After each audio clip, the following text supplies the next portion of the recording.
이런 것들이 실제로 많이 노출될수록 치매에 걸릴 가능성이 높아지더라. 대기오염물 중에서 가장 대표적인 게 이산화질소인데 항상 많이 걸어다니는 것도 아니고 뭐 그렇게까지 걱정할 필요가 있나라고 사실 여러분이 가정 내에서도 이산화질소에 노출될 수가 있습니다. 사람들이 생활학 제품 다 쓰시잖아요. 그 중에서 3개 제품이 실제로 연관성이 있다라는 거를 밝혀냅니다. 그거를 많이 사용한 사람일수록 치매에 걸릴 확률이 좀 더 높아지더라. 그 3가지가 뭐였냐면요.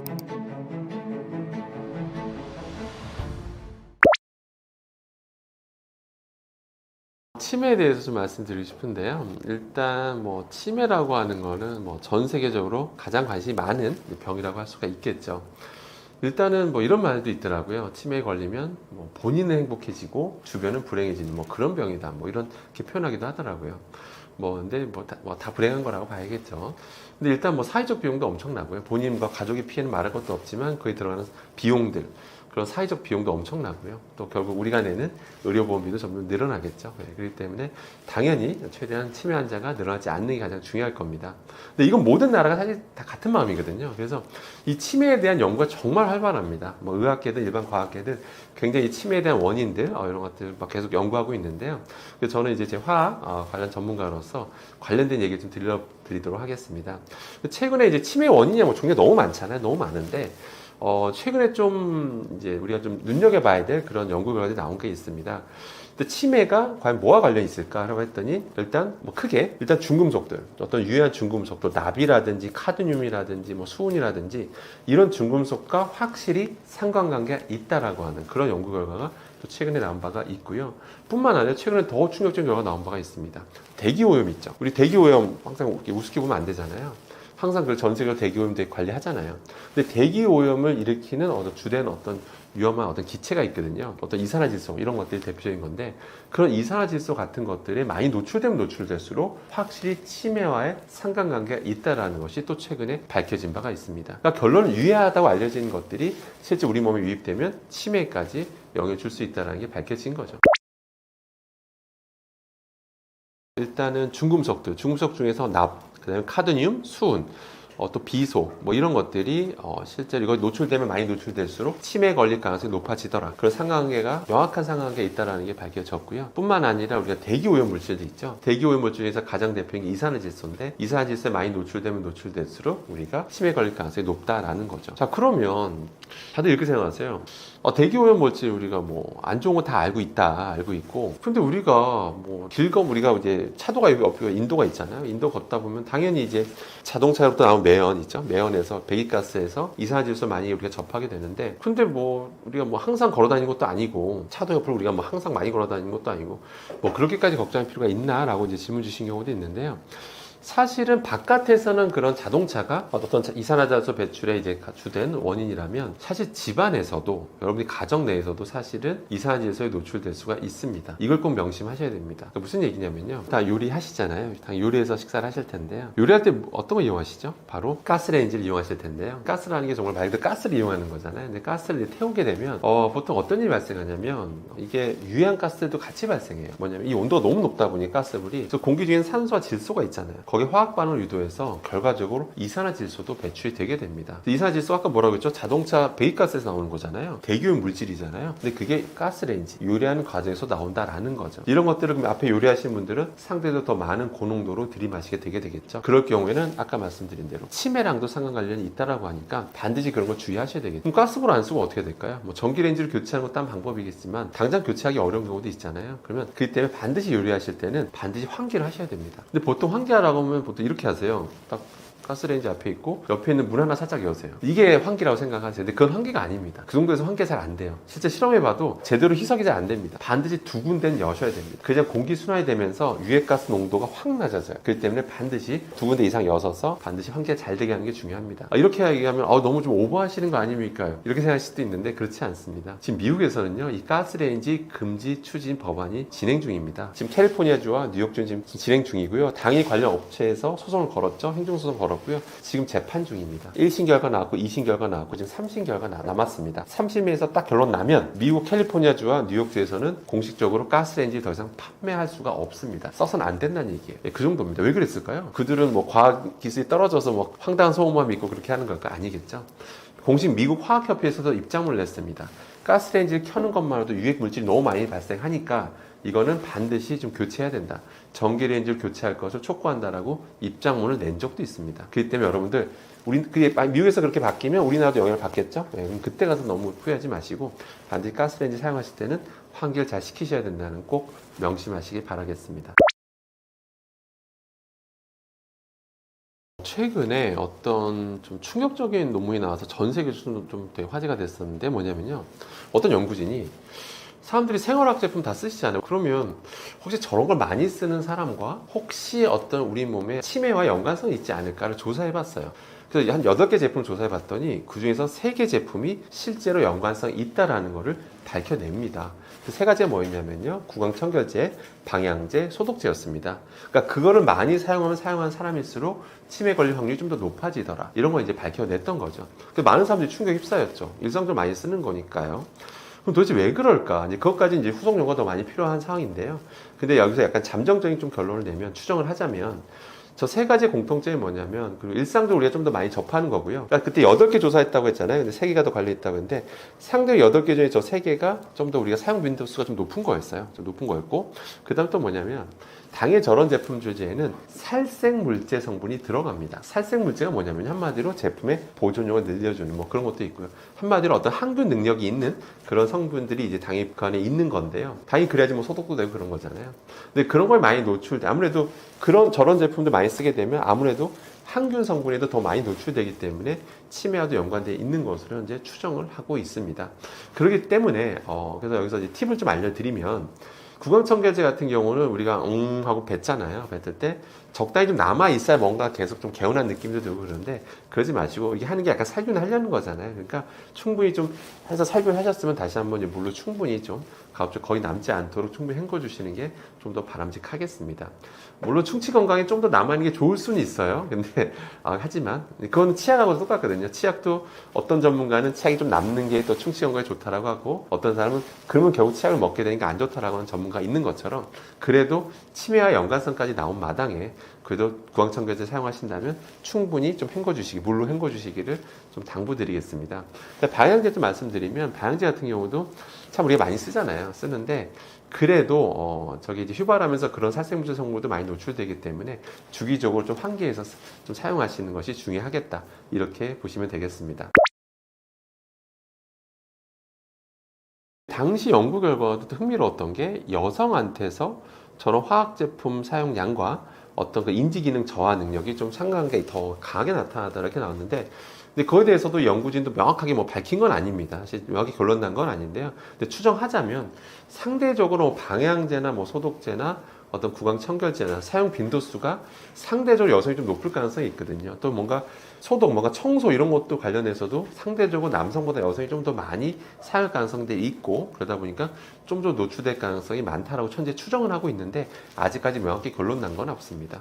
근데 저는 뭐 똑같은 양이 남성, 여성 똑같이 노출된다면 비슷한 효과가 나타났을 것으로 봅니다. 그러니까 결론은 너무 과하게 노출되지 않도록 충분히 헹궈주거나 충분히 환기시켜주거나 그렇게 좀 현명하게 쓰시는 게 가장 중요하다고 보시면 되겠습니다. 이렇게 기억하셔야 됩니다. 우리 구독자님들께서는 실내질은 시간이 지나면 무조건 안 좋아진다, 이렇게만 기억하시면 됩니다. 2가지 원인이 있는데요.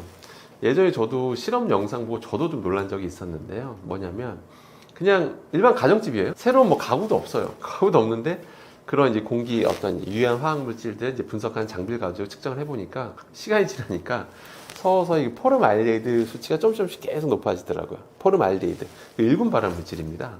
너무 당황스럽죠. 그냥 일반 가정집에서 실내에서 측정한 건데 포름알데히드 농도가 시간이 지나면 계속 높아져서 놀랐던 적이 있는데요. 그 이유가 뭐냐면, 사실은 우리가 뭐 가구 같은 걸 이렇게 보면 뭐 페인트도 우리가 다 발라져 있잖아요. 그럼 거기서 서서히 휘발성 유기물들이 서서히 빠져나옵니다. 그게 1, 2년 안에 다 나오는 게 아니라 조금씩 서서히 또 빠져나오는 것들이 있습니다. 잔류하고 있는 것들이 서서히 빠져나오다 보니까 시간 지나면 공기질은 조금씩 안 좋아지게 돼 있어요. 그런 휘발성 유기물도 이제 기본적인 문제가 있고요. 두 번째는 뭐냐면, 앞서 말씀드린 대로 이 요리하다 보면 우리가 가스레인지에 쓰잖아요. 가스레인지 쓰다 보면 일단 가스 자체에서 유해한 기체가 나오고요. 이게 첫 번째고요. 이산화질소 같은 게 나오고, 그 다음에 우리가 요리를 하면 당연히 거기다 이제 막 그 여기다 뭐 프라이팬 놓고 뭐 기름을 두르고 뭐 지지고 볶거나 튀기거나 이런 과정에서 유증기들이 또 많이 발생하게 됩니다. 또 유해한 분해 생성물들이 공중 막 돌아다니거든요. 그래서 아마 요리하면서 옆에 공기청정기 틀어보신 적 있으실 겁니다. 뭐 공기청정기 되게 요란해지잖아요. 그게 실제 그 고장나서 그런 게 아닙니다. 실제로 유해한 물질이 많이 발생하기 때문에 시간 지나면 무조건 공기질은, 실내의 공기질은 나빠진다고 보시면 되고요. 가장 좋은 건 뭐냐면 주기적으로 환기하는 게 제일 중요합니다. 주기적으로 무조건 환기하셔야 됩니다. 가끔 이런 질문도 하세요. 아니 밖에 미세먼지가 높은데 환기하면 되냐라고 이제 질문 주시는 경우도 있는데, 그래도 환기를 하시는 게 좋습니다. 오전에 한번, 오후에 한번 꼭 하시고요. 환기했다가 그다음 다시 공기청정기 틀더라도 무조건 실내에서 발생된 거는 한번 밖으로 빠지게끔 그렇게 조치를 취해 주시는 게 가장 중요하다라고 보시면 되고, 뭔가 방향제를 무조건 냄새를 덮으려고 이런 거에만 의존 안 하시는 게 좋겠습니다. 일단 크게 두 가지를 이제 여러분들 조심하셔야 될 텐데, 먼저 첫 번째, 유해한 어떤 기체들이 치매 원인이 될 수 있다라고 밝혀진 만큼 주기적으로 환기하는 거, 또 요리하실 때, 또 가스레인지 켜셨을 때 또 환기하시는 거, 그것도 중요하고요. 그 다음에 이제 중금속 말씀드리면, 뭐 카드뮴, 납, 뭐 수은, 뭐 이런, 뭐 비소 이런 것들에 대해서 많이 노출돼서 또 위험하다고 알려져 있잖아요. 그런 중금속이 또 들어오면 잘 안 빠집니다. 잘 안 빠지기 때문에 전 세계적으로 관리하는 거고, 식품의 기준치를 정해서 관리하는 거거든요. 그럼 결론, 이런 것들을 최대한 노출을 줄이는 방법은, 가장 좋은 방법은 소식입니다. 사실 기본적으로 소식하시게 되면 실질적으로 소식하시는 분이 치매 발병률이 낮다는 건 이미 뭐 예전부터 알려져 있는 거고요. 그래서 근데 저도 이런 자료를 공부하면 공부할수록 왜 소식하시는 분들이 건강하고 왜 치매 덜 걸리는지 알겠더라고요. 일단 기본에 노출된 양, 절대적 양이 줄어들게 됩니다. 그 다음에 약간 이런 유해한 중금속들이 수산물에서 아무래도 농도가 좀 높게 나오는 것도 현실입니다. 수산물은 사실 죄는 없어요. 어업 종사자분도 죄는 없습니다. 바다가 오염되면서 나오는 그냥 하나의 현상입니다. 그 때문에 수산물이 요즘 중금속 오염도가 심각해지고 있기 때문에 기본적으로 섭취량 좀 줄이시는 게 좀 좋고요. 그 다음에 기본적으로 또 드신다면, 팔팔 끓이는 탕이라면 반드시 국물까지 드시지 마시고 가급적 이런 건더기 위주로만 드시는 식습관을 실천하시는 것이 가장 바람직하다고 보시면 되겠습니다. 사실 미세 플라스틱의 발생 원인으로만 1시간 동안 얘기할 수 있을 것 같긴 한데요. 근데 차근차근 좀 몇 가지만 핵심적인 말씀드리면, 일단 플라스틱이 바다로 많이 지금 배출되고 있잖아요. 네. 우리야 뭐 분리수거 잘한다고 하지만 전 세계적으로 보면 또 그렇지도 않습니다. 지금 슬프게도 태평양 어디 한가운데 쓰레기섬, 플라스틱 섬이 생기고 혹시 들어보셨습니까, 피디님? 플라스틱 섬이 쌓이고, 플라스틱이 계속 쌓여서 그게 하나의 섬처럼 보이는 약간 그런 것까지 현상이 있을 정도로 지금도 플라스틱 쓰레기가 많이 바다로 배출되고 있습니다. 그 자체로도. 그게 시간 지나면 어떻게 될까요, 여러분들? 서서히 분해가 되겠죠. 분해가 되면서 그게 다 미세 플라스틱이 되는 거고, 그게 바로 여러분 수산물로 넘어가는 겁니다. 근데 미세 플라스틱만 넘어가면 상관이 없는데, 또 그게 또 바다에 존재하는 약간 중금속들도 미세 플라스틱 잘 달라붙어요. 붙은 상태에서 수산물로 넘어가게 되고, 결국 그 상위 포식자에 또 우리한테 넘어오게 되는 거고, 그런 식으로 미세 플라스틱이 넘어오기도 하는 겁니다. 그럼 또 미세 플라스틱 또 발생된 원인 또 다른 또 살펴보면요.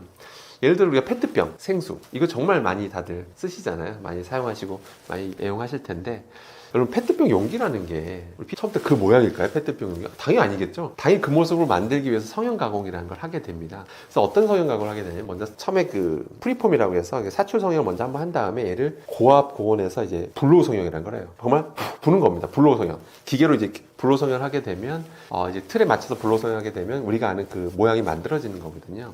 근데 이럴 때 무슨 일이 벌어지냐면, 이런 고온고압에서 노출되면 그 PET 소재라고 하는 게, 간단하게 말씀드리면 수분을 좀 미량이라도 머금고 있는 상태에서 고온고압이 가해지게 되면 조직이 좀 끊어집니다. 물론 우리 눈에는 안 보여요. 끊어진 상태에서 물을 담으면 어떻게 될까요? 조직이 끊어진 상태에서 물이 담기니까 조각이 떨어져 나오겠죠. 역시 눈에 안 보입니다. 다행히 눈에도 안 보일 정도 작은 조각들이 떨어져 나오게 되는데, 그게 바로 미세 플라스틱입니다. 또 최근에 또 그 해외 연구 결과 중에서 충격적인 게 있었는데요. 티백 중에서 플라스틱 삼각망 같은 거 다 본 적 있으시죠? 그것도 역시 뜨거운 물 부어서 실험해 보니까 어마어마한 미세 플라스틱이 발생해서 충격을 준 바가 있습니다. 어떤 해외 경과에서는 1마이크로미터 이하는 나노 플라스틱이라고 하거든요. 근데 나노 플라스틱이 뭐 억 개, 수억, 1억 개 이상 그런 게 발견돼서 충격을 준 바가 있었습니다. 그러니까 어마어마한 양이 나오는 거예요. 그래서 그것도 왜 그랬냐면, 그 조직이 미사에 끊어져 있어요. 그렇게 성형 가공하는 과정에서. 그 상태에서 뜨거운 물 붓게 되면 그 조각들이 떨어져 나오게 되면서 그게 바로 미세 플라스틱이다. 이렇게 보시면 되겠습니다. 사실은 이 얘기는 참 예전에 7년, 8년 전인가 예전에 이런 적이 있었어요. 어떤 연구진이 이제 생수병, 전 세계 생수병 브랜드를 이제 실험해 봤는데 미세 플라스틱이 한마디로 너무 많이 나왔어요. 너무 많이 나오니까 이제 사람들이 너무 우려를 표하잖아요. 그러니까 세계보건기구에서 뭐라고 했냐면 너무 걱정하지 마십시오. 약간 뭐 그런 식으로 오히려 세계보건기구가 뭐 사람들을 이제 달래는 훈훈한 그런 입장을 냈었는데 뭐라고 하냐. 150 마이크로미터 이상의 크기의 미세 플라스틱은 우리가 먹어도 흡수되지 않습니다. 흡수되지 않으니까 걱정하지 마십시오라고 훈훈한 입장문을 냅니다. 그러니까 150 마이크론 우리가 주로 노출된 게 주로 큰 거니까 걱정하지 마십시오라고 얘기를 한 거예요. 그러면서 또 뭐라고 했냐면 근데 거기에 되게 미묘한 어떤 단서를 답니다. 1 마이크로미터. 1 마이크로미터보다 작은 거를 나노 플라스틱이라고 보통 부르거든요. 1 마이크로미터가 참고로 1000 나노미터입니다. 아무튼 그 1 마이크로미터 이하는 알 수 없다. 그거는 뭐 연구된 바가 없으니까 세계보건기구도 과학적 근거를 가지고 얘기해야 되는데 없으니까 그렇게 얘기한 거예요.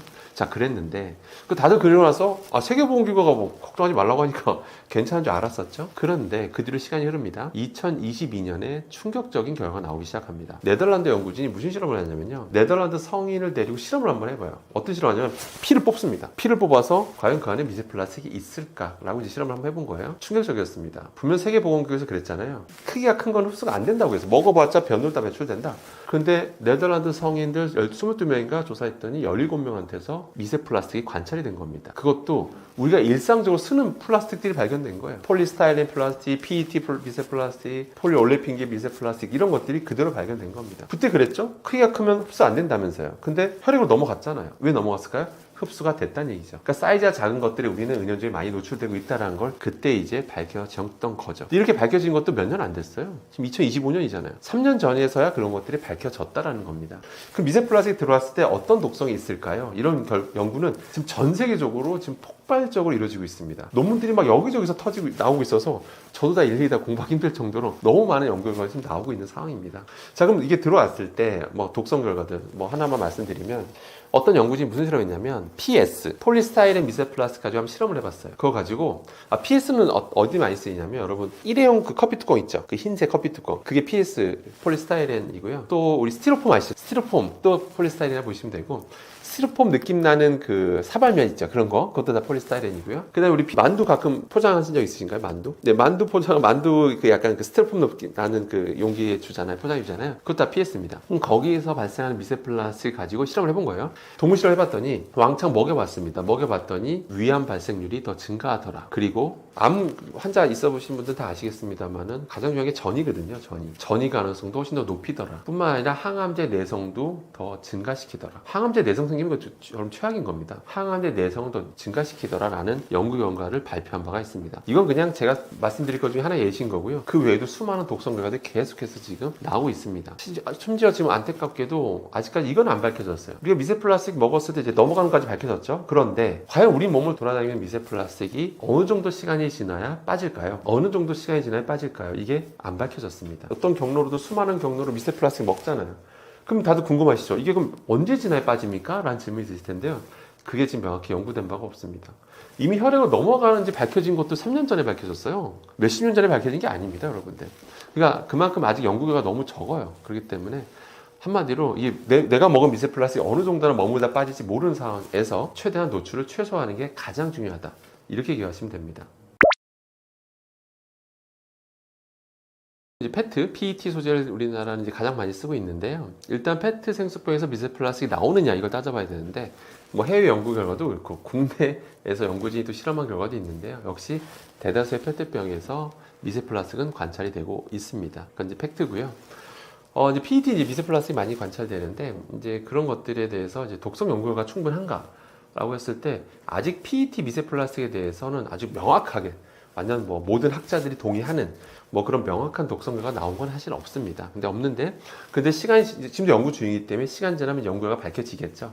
아까 PS 미세 플라스틱까지 말씀드렸잖아요. 거기서도 막 위암 발생 가능성을 높였던 것처럼 PET도 연구가 계속 되다 보면 이런 결과들이 앞으로 계속 속속들이 밝혀질 것으로 보입니다. 그렇기 때문에 먹으라고 한마디로 의외로 단순해요. 제가 항상 던지는 메시지가 의외로 되게 단순합니다. 뭐냐면 먹으라고 만든 거 아니면 안 드시면 됩니다. 페트병 소재는 먹으라고 만든 게 아닙니다. 그럼 거기서 나온 미세 플라스틱 먹으면 안 되겠죠. 그래서 미세 플라스틱 먹을 가능성을 최소화하는 게 가장 좋겠죠. 그래서 가장 좋은 습관은 뭐냐면 결론은 가급적이면 적어도 하루에 하나 정도는 텀블러 있죠. 스테인리스 텀블러. 이거 하나 담아서 들고 다니시는 걸 좀 추천드리겠습니다. 그걸로 출근하시거나 그걸로 외출하시는 게 가장 좋고요. 그래도 물이 떨어지면 뭐 주변 정수기에 물 담을 수가 없다면 그땐 사 드셔야겠죠. 목말라서 우리가 죽을 수는 없잖아요, 그죠? 그렇기 때문에 사용을 최소화하는 게 가장 바람직합니다. 어떻게 보면 사실 이 페트병이라는 게 또 소재가 재활용이 100% 되면 얼마나 좋겠습니까? 근데 그렇지 않고요. 예, 우리나라 이런 플라스틱 재활용률이 50%대인데요. 말이 50%대지 이게 태우는 것까지 다 포함해서 50%됩니다. 태우면 열이 발생하잖아요. 그러니까 열을 또 이용하긴 하거든요. 그러니까 그래서 이것도 재활용이다라고 보는 경우가 있긴 한데 엄밀히 태우면 환경물질 또 오염물질 나오잖아요. 그렇기 때문에 엄밀히 따지면 이런 태우는 걸 빼고 순수한 의미의 재활용률은 한 20%대로 보고 있습니다. 그렇기 때문에 플라스틱 사용은 최소화하는 게 가장 바람직합니다. 예, 환경부에서도 바라는 바고요. 예, 이걸 뭐 마음껏 쓰고 막 권장하고 이런 거 못 들어보셨을 겁니다. 무조건 사용을 최소화하는 게 제일 좋겠습니다. 가장 많이 질문 하나 뭐냐면 수돗물이 좋습니까? 뭐 정수기가 좋습니까? 뭐 이런 질문도 참 많이 듣는데요. 일단 뭐 수돗물부터 먼저 말씀드리면 우리나라 수돗물 그 관리 기준은 정말 세계적인 수준입니다. 오히려 미국보다 더 엄격해요, 우리나라가. 그만큼 까다로운 기준을 가지고 물을 관리하는 게 바로 수돗물입니다. 근데 문제가 뭐냐면 정수장에서의 물은 깨끗해요. 근데 그 물이 우리 그 상태로 그대로 우리 가정집에 배달이 되면 운송이 되면 얼마나 좋겠습니까? 그런데 상수도 간의 그 상태는 여러분 집집마다 다 다릅니다. 다 달라요. 예, 상수도 간의 그 오염된 정도는 다 다르기 때문에 제가 일괄적으로 뭔가 말씀드리기 참 어려워요. 그러니까 여러분의 가정집에 있는 수돗물은 너무 좋습니다. 이것만 드셔야 됩니다. 말하기도 좀 어려운 부분이 좀 있고요. 그래서 정기적으로 상수도 가는 게 우리가 뭐 교체를 하고 있지만 그거 교체하는 게 되게 어렵습니다. 땅을 한번 드러내야 되거든요. 그때 되면 교통마비 되잖아요. 그러니까 그게 참 정기적으로 빨리빨리 하는 게 쉬운 건 아닙니다. 그러니까 아무튼 그래서 집집마다 이 수돗물 상태가 다 다르기 때문에 수돗물 자체는 너무 좋지만 이걸 그냥 무조건 드십시오라고 말하기가 참 어려운 부분도 좀 있다라는 거. 그러니까 집집마다 수질 상태가 다르기 때문이다 라고 생각하시면 됩니다. 그래서 가장 좋은 것 중에 하나는 뭐냐면 수질 검사 한번 받아보시는 것도 좋아요. 그 지자체 연락하시면 예약하시면 직접 검사원이 옵니다. 와서 한번 수질 검사도 해주시거든요. 그래서 그런 검사를 받아보시는 것도 한 방법이겠습니다. 그래서 그 정도 통과하고 나면 그래도 음용수로서 적합하다 이렇게 보시면 될 것 같고요. 그 다음에 일반적으로 아마 정수기 많이 의존하실 텐데요. 사실 정수기라고 하는 거는 여러분 집에 가정용 쓰시는 정수기는 적어도 미세 플라스틱 측면에서 보면 대부분 다 거릅니다. 가끔 또 이런 질문도 하세요. 정수기 들어가는 필터가 플라스틱인데 거기서 미세 플라스틱 많이 떨어져 나오냐 이렇게 뭐 말씀하시는데 떨어져 나올 수 있는 건 맞는데 기본적으로 그 소재가 되게 견고한 소재예요. 그래서 그 정도 물에 의해서 막 엄청 뭐 나노 플라스틱, 미세 플라스틱 막 수십억 개, 수만 개가 떨어져 나오고 그런 거 아닙니다. 그렇기 때문에 그렇게까지 걱정하실 필요는 없습니다. 그리고 그렇게까지 막 조직이 막 엄청 떨어져 나올 정도 되기 전에 이미 코디네이터 분이라고 하시죠? 정기적으로 와서 교체해 주시잖아요, 필터를요. 예, 그렇기 때문에 평소에 그렇게까지 정수기에서 나오는 미세 플라스틱은 그렇게 걱정하는 상황은 아닙니다. 그래서 미세 플라스틱 정도는 정수기에 다 걸러지기 때문에 정수기 물을 그냥 받아서 스테인리스 텀블러에 담아서 다니시는 습관을 들이시길 좀 추천드리겠습니다. 브리타가 해외 지금 미국에서 소송 중이에요. 참고로 소송 중이라는 게 성능 가지고 이제 논란이 있어가지고 이제 소송 중인데 그냥 결론은 안 났습니다. 참고로 안 났고. 근데 거기에 쓰는 필터도 종류가 여러 가지가 있어요. 브리타 필터도 뭐 그냥 일반 스탠다드 필터가 있고 뭐 LED 필터가 있고 막 이런 게 있고. 근데 우리나라 제품을 보면 달라요. 필터가 달라요. 그래서 알 수가 없어요. 그러니까 스탠다드 필터를 쓰고 있는지 LED 필터를 쓰고 있는지 알 수가 없고 홈페이지 들어가면 성능만 나와 있어요. 뭐 미세 플라스틱, 뭐 무슨 입자들, 미세 입자. 숫자는 잠시 생각이 안 나는데 5mm인가? 아무튼 뭐 어느 정도 입자는 뭐 이상은 걸러질 수 있다. 뭐 이런 뭐 얘기를 하고 있고요. 또 어느 뭐 저감 효과 얘기를 하고 있는데 정확히 몇 % 저감한다는 얘기인지 1% 줄여준다는 얘기인지 90% 줄여준다는 얘기인지 이건 뭐 정확히 그 수치로 공개를 안 하고 있어서 그래서 제가 차마 수치를 공개 안 하고 있는 회사에 대해서 이게 제가 이야기가 애매하긴 합니다. 그래서 제가 방송에서 뭐라고 했냐면 제 유튜브 영상에서 수치를 공개하면 제가 검증해드리겠다. 제가 교차 검증해드리겠다. 그러니까 예를 들어서 본인들이 예를 들어서 뭐 중금속을 90% 저감한다 라고 적어놓으면 제가 실험실에서 직접 검증을 해보겠다. 근데 수치를 공개를 안 하고 있으면 검증한다는 게 의미가 없잖아요. 제가 그러니까 예를 들어서 남의 제품을 제가 마치 시험 성적서를 만들어주는 거 똑같은 거예요. 제가 딱 했더니 이건 90% 저감되네요? 제가 홍보해주는 거가 돼버려서 먼저 공개를 안 하는데 제가 하는 건 좀 바람직하지 않아서 그래서 결론은 국내 제품과 해외 제품이 달라요. 그리고 심지어 브리타 측에서도 제 영상 본 것 같기도 한데 왜냐면 저한테 연락 온 적도 있었거든요. 물론 뭐 광고 관련해서 연락이 오긴 했었었는데 광고 관련 뭐 신제품 개발했다고 뭐 커멘트 해줄 수 없냐 뭐 이런 거였던 것 같아요. 제 기억으로 제 영상 봤던 것 같아요. 저한테 갑자기 뜬금없이 왔던 거 보면 근데 본인도 아무도 공개는 지금도 안 하고 있어요. 성능에 대해서. 근데 한 가지 확실한 거는 그러니까 잔류 유기 부산물들이 있어요. 그러니까 염소 부산물들. 미국에서도 이게 논란이 있다 보니까 미국에서도 환경단체인가 거기서 이제 실험을 한번 해봐요. 불이 타가지고. 근데 뭐 유기물, 염소 그 부산물들이 있는데 염소 부산물들에 대해서 굉장히 그 필터링이 뛰어나긴 하더라고요. 거기서 실험해봤을 때. 그래서 우리나라 제품도 비슷할 거라 보긴 하는데 근데 미국 필터랑 우리나라 필터가 완전히 똑같지 않기 때문에 참 명확히 말씀드리기 좀 어렵긴 합니다. 그러니까 결론은 성능을 빨리 공개했으면 좋겠다. 근데 영원히 안 할 것 같긴 합니다만. 네, 그리고 이제 미세 플라스틱 애초에 발생하는 것들 좀 노출 최소화하는 거. 아까 말한 플라스틱 망 있잖아요. 뜨거운 물 붓는 거.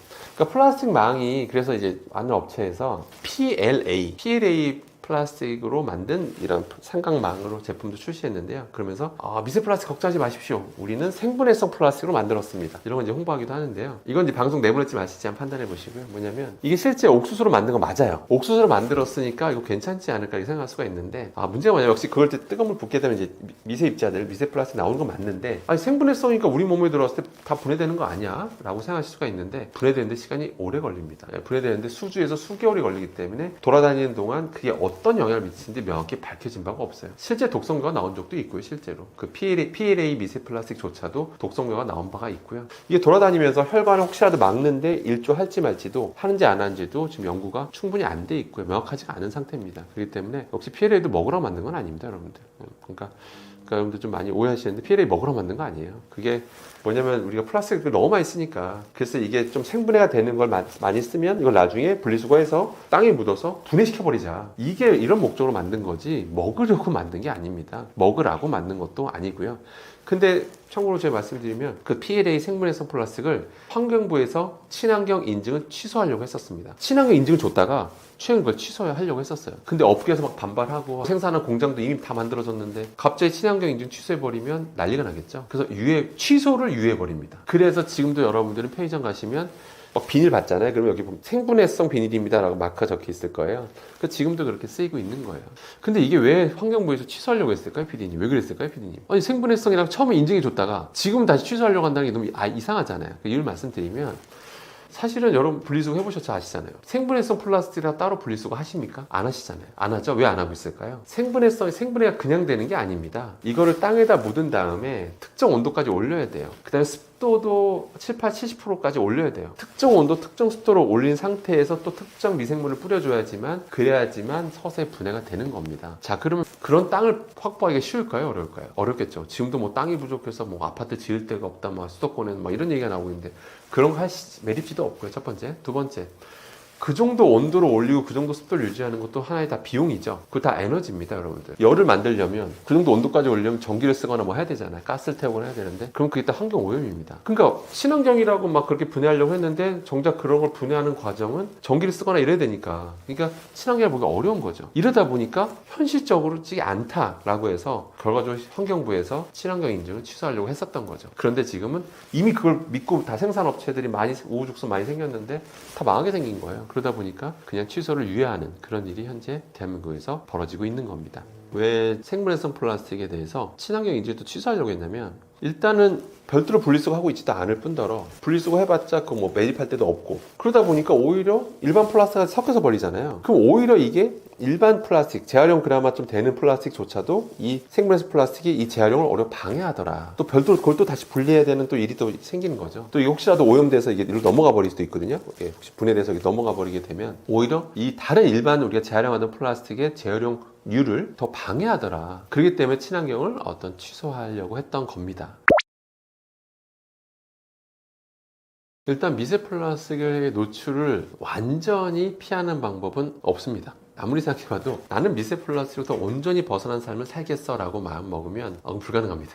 왜 불가능한지 말씀드리면 기본적으로 어느 우리가 식품을 분석해봐도 수산물, 농산물, 축산물 하면 미세하게나마 조금씩 관찰은 됩니다. 그만큼 환경 오염됐고 그다음 우리가 플라스틱을 많이 쓰면서 분해되는 과정에서 그렇게 또 식품은 오염되고 이러다 보니까 불가피하게 우리가 먹고 살아가는 삶 자체가 기본적으로 미세 플라스틱을 완전히 벗어날 수 없다라는 거 일단 그건 좀 염두에 두실 필요는 있습니다. 다만 모든 독성은 노출량과 노출 횟수와 관련이 있습니다. 겁니다. 우리 담배 술이 딱 그거잖아요. 제가 담배 하루에 2갑 핀다고 해서 폐암 걸릴까요? 안 걸립니다. 절대 안 걸립니다. 제가 오늘 내가 소주 예를 4병을 먹었어요. 제가 바로 뭐 간암 걸릴까요? 걸리지 않습니다. 근데 정부에서 왜 담배와 술을 조심하라고 하는 걸까요? 지속적으로 계속 유해물질에 노출되게 되면 몸에 문제 일으키니까 그런 거죠. 앞서 말씀드린 데 급식 종사자분들 보십시오. 그 유해한 어떤 주방에서 발생하는 유해가스들, 유해물질을 계속 들이마시니까 하루 이틀은 괜찮죠. 근데 지속적으로 몇 년을 거쳐 들이마시니까 폐가 점점 다 이상해지셨던 거잖아요. 결국 노출 가능성을 최소화하는 게 가장 바람직한 겁니다. 그럼 미세 플라스틱을 최소화할 수 있는 방법이 무엇이냐? 생활 속 습관들 살펴보게 되면